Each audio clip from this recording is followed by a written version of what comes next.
y'all, this is Kat. Welcome back to my channel. So today's video, I am going to talk about my January wrap-up. I will go through the TBR of my game, and then at the end I will go through the reading prompts for any readathons that I've done. So let's jump right into it. The first book I'm going to talk about is for the prompt Achilles, and that is to read an award-winning book. And for this book, I picked up Homegoing by Yaa Gyasi. I believe that's how you say it. But this book is about two women who were born of the same mother but had different fathers, and so they grew up in different areas of Africa and in different I guess towns or tribes, but what ends up happening, one of the sisters ends up getting captured into slavery, and the other sister ends up marrying a white I guess slave trader. I think he's part of the slave trade. Anyway, she ends up marrying him, and it follows their children as well as the other sister's children. And so it's supposed to span, through the generations. So right off the bat, I ended up DNFing this book after a couple of pages or a couple of chapters, and for my reasoning, it was interesting to see the cultures of the African tribes here of the book, and right off the bat how they talk about sexual content is interesting. It didn't get very explicit, just how it just describes like the children being in the same tent while their parents are together, and just the reaction of that I felt was just a little too much. And I did skim through that part, but then later on when it talked about the horrors of slavery, and again it is a horrible topic, I knew it was hard, but just the kid of one of the sisters developed a relationship that wasn't something that I morally agree with. So I decided that was pretty much the last straw for me with this book, and so I did end up DNFing the book, and that's pretty much what I have to say about this one. So for the second prompt, I had gotten Prisoner. Yeah, here it is. You Are Stuck. Pick a second book from the last prompt I had. So the last prompt was an award-winning book, but I also drew another card, which I don't remember why. Oh, because it was a villain. So villains, you get 2 cards. And so my second prompt was the Emperor. Randomize a month and pick a book published in that month. I believe the month was December. I can't really remember the month, but the book I ended up picking was from the Christie Award winner list, and this one is called Dangerous Passage by Lisa Harris.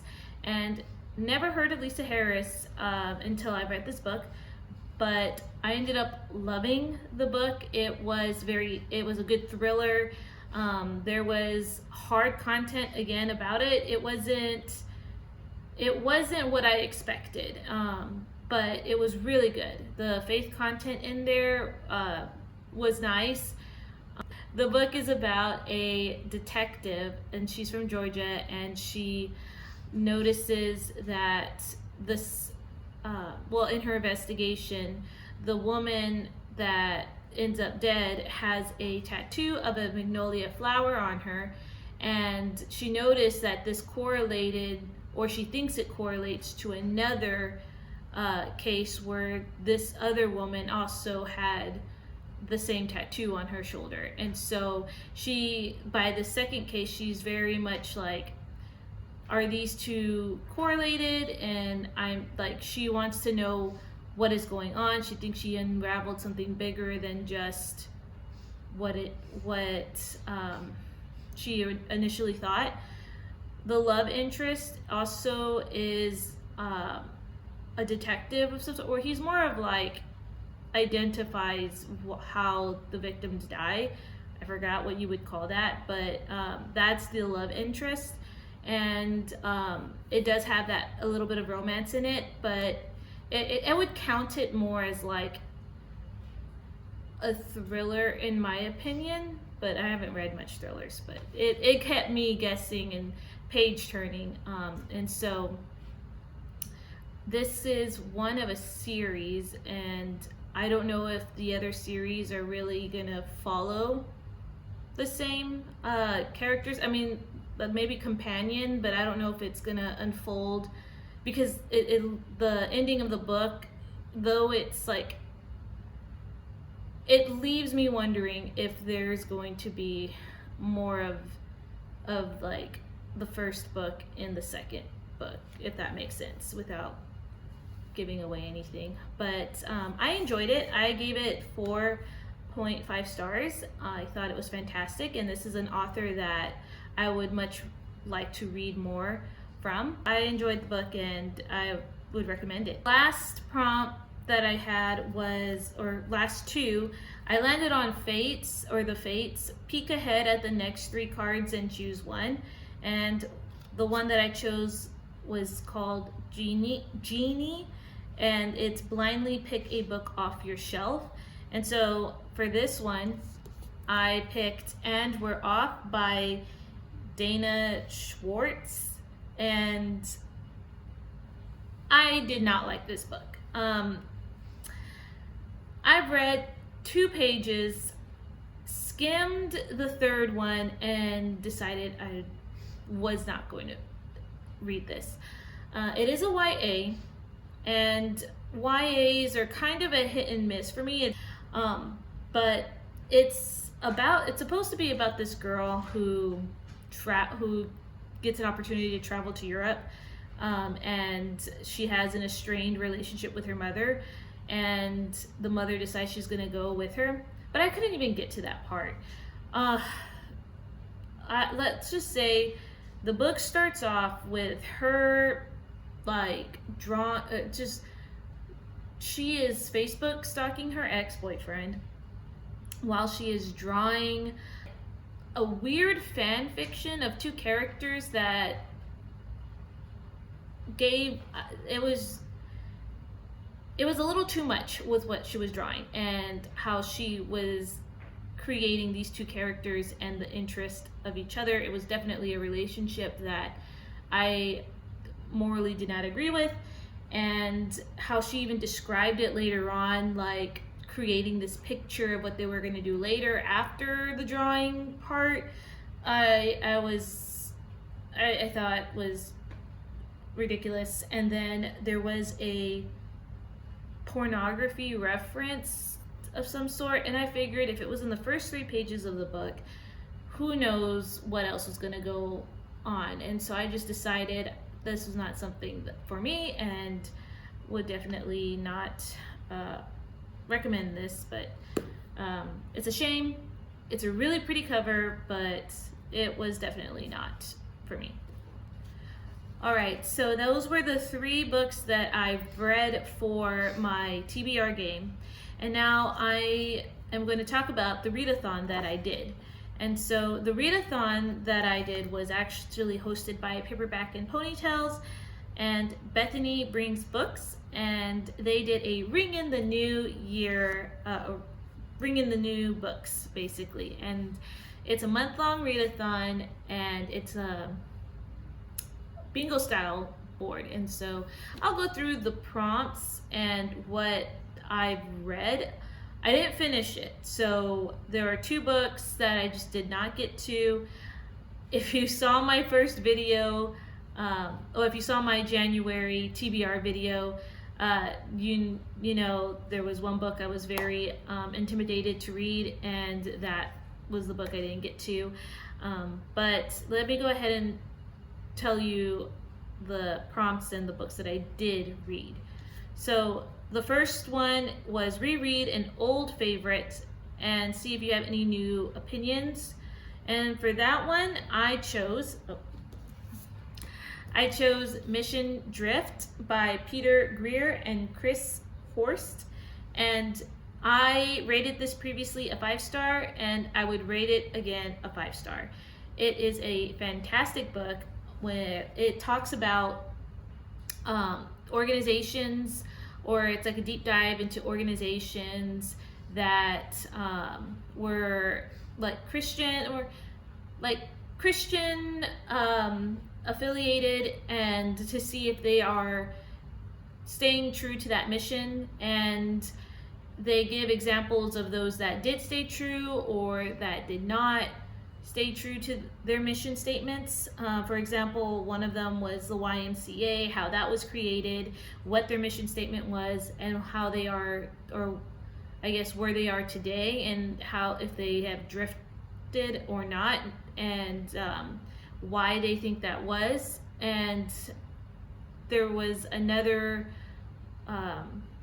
they had different organizations like that, or even like colleges like Harvard, or was one of them that they took a deep dive into. And so it's not like a we got you kind of book, it's more of a study of why,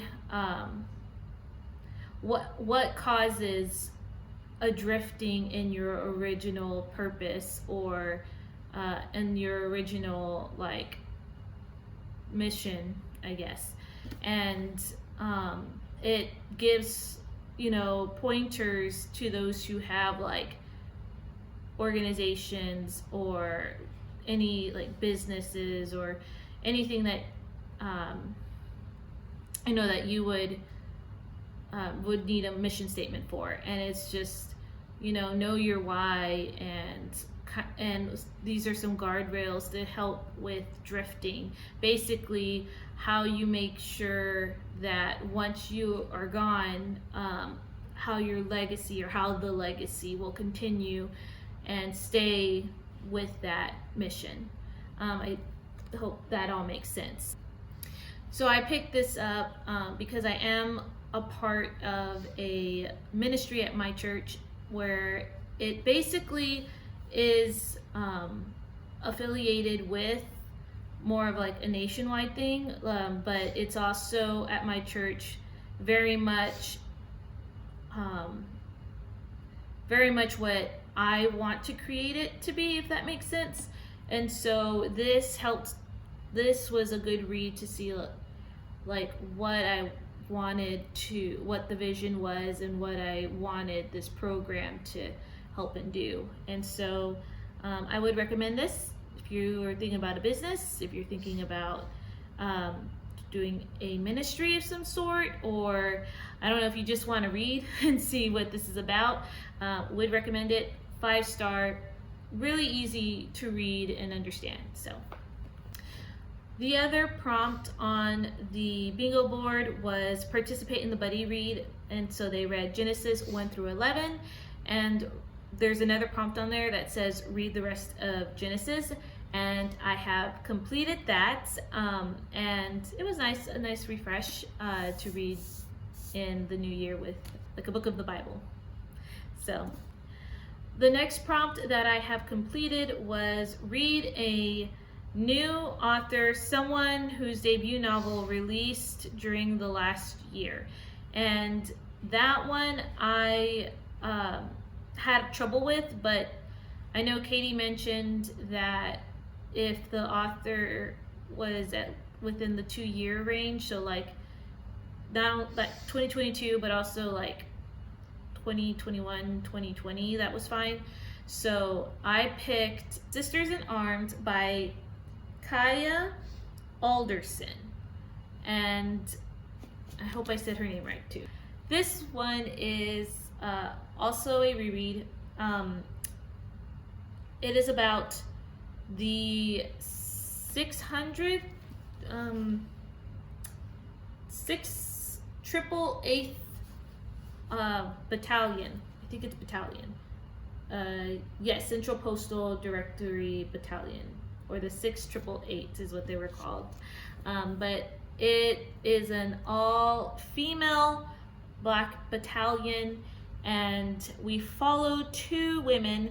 We have Grace Steele, who is a piano virtuoso, and her story. And then you have Eliza Jones, who basically works for her father's newspaper. And it talks about their upbringing, but also how they got involved into the Army and the struggles they go through. There is racial struggles, there are sexist struggles, and it was an interesting read. I did rate this higher last time than I did now. I think what I really enjoyed about the book was I used to do the Corps, or I used to be involved in an ROTC program in college. And so we were I was part of the Corps of Cadets, and basically my 4 years of college, I went to school in uniform and had drill practice. And at one point, I considered making it a career right after college, but I decided not to go that route. But I still did some of the, the drills and everything. And so reading about this just brought all that nostalgia back, especially when it talked about female camaraderie. And in my unit, or at least in my my unit, I started off one of 6 women, and we ended up graduating one of 2. I was one of 2. And so that just kind of showed, like, at least with my unit, how small, I guess, the female population was. But the friendships that you made definitely helped, you through it. And so that was a lot of nostalgia reading about. And I mean, I know it doesn't compare to those who actually served, but I could understand some of the jargon. And so reading this again, I did find that there was a lot more swearing than I remembered the first time. And there was definitely 2 scenes in here that were a bit like steamy. Again, it was too much for my taste, or at least it bordered line like what I would consider like what I would enjoy. So that was why it kind of got knocked down a little. But the storyline was great. The characters were interesting, and that's all I have to say about it. The rating that I did give this book was a 3.5 star, and that's all I have to say about that book. Okay, so the next part is the free space, and that is I can read whatever I want. And I had chosen The Hidden Prince by Tessa Afshar, and this was actually gifted to me by my husband at Christmas time. He got me the hardback, and I just think it's beautiful. I love that mustard color book part of it. And she really does do stunning covers. That's really pretty. That's the Hanging Gardens of Babylon back there.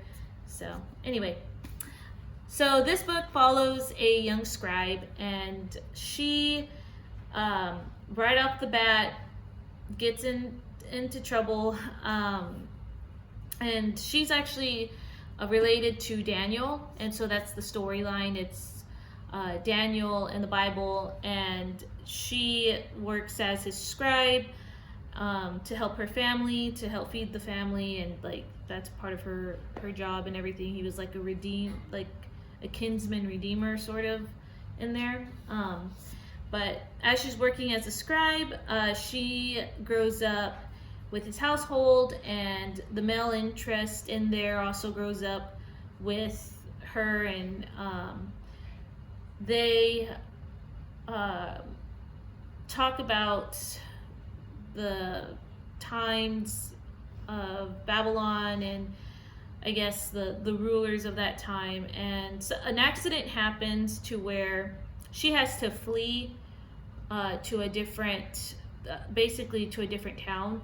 And through that journey, she encounters this boy, and she has no idea why she's entrusted to help this boy, to teach him like different languages and swordsmanship, but there's something special about him. And she ends up reuniting with the love interest, and they have to work things out because there's some bitterness there, and she has to work through forgiveness, and the story just ensues from there. And it's great to read Tessa's notes at the end of the stories, just so you can get a clearer picture of like what is the history that she took and used for the book. And it opens your eyes more to like understanding why she writes the way she does. But it was fantastic. I did like it. It was a different storyline for me, at least. And I will say that I figured out that I like when Tessa writes, like my favorite storyline is when Tessa writes from the perspective of someone specific in the Bible. So like my favorite one was from her is Land of Silence, and that one talked about from the perspective of the woman who bled for 12 years in the New Testament. And I also loved like the In a Field of Grace, and that one talked about Ruth, like from her perspective.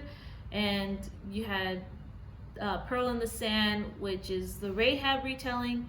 So I found that I loved those storylines a lot more than storylines about people, like made up people, but within the time period of certain biblical time period. So like this one is Karen, but she's made up, but it's during the timeline of Daniel. Or Jewel of the Nile was another made up character, but it was during the time of like the New Testament church. So with that being said, I figured like those were the ones that I did enjoy thoroughly. And don't get me wrong, this was a great book. I rated it 4.5, but I figured like I just realized that my favorite ones were like a specific person in the book in a retelling through their eyes. And so I'm done rambling about that, but I would definitely recommend this book. And she has a new one coming out in the fall, I believe. And again, I'm super excited. There were some hints. I think she came out and mentioned a little bit about it possibly tying into the Hidden Prince. I might be wrong, but nevertheless, I'm excited, and so put that on your radar. The next prompt that I'm going to talk about is ring in the new year with a new series. For that one, I put Dangerous Passage. Already explained that, so moving on. The next one was read a book featuring a new theme, new beginning, new hope. I was going to put And We're Off, but I decided, since I DNF'd it, I decided to put the audiobook that I listened to with my husband, and that is The Lion, the Witch, and the Wardrobe. And this one also counts for Chantel's Read Your Bookshelf challenge, and the January prompt was a or the in the title, and so that counted for both. I did like that one. I gave that one a 5-star. Again, the voice was fantastic on the audiobook. If you don't know the book, it's basically these 4 children who go through this wardrobe to Narnia, and there is this witch who is reigning over Narnia, and basically they are part of this prophecy, and the story ensues from there. I definitely saw a lot more archetypes, like Christian archetypes in there, and Edmund was annoying right off the bat, but he did grow on me. We did listen to the next book right after, The Lion, Witch, and the Wardrobe. And if I haven't already mentioned, that one was a 5-star. The book next in the series of the Chronicles of Narnia was The Horse and His Boy. And this one follows a boy named Shasta, and he meets a Narnian horse called Bree who speaks, and it's their journey to try to escape to Narnia. And along the way, they encounter people. You see King Edmund, Queen Lucy, and Queen Susan make an appearance in the book, and that was a fantastic read. That was 5 stars as well. I don't know if there's a movie out there. My husband says there isn't, but he thinks that there should be. He really enjoyed that one as well. So that one we heard through audio, and I figured that I'll probably be listening to the Chronicles of Narnia, like have 2 books a month essentially, so you'll probably hear me go through more of these book series through my videos, but that was an extra read that I had this month. That is all the books that I've read for this month. I know that was a kind of a list, and I might have gone fast on some parts, but if you read any of these books, I'd love to know, and if there are some other authors maybe that I should check out and look through, I would love to hear that too. Thank you for watching, and I will see you in the next video. Bye guys.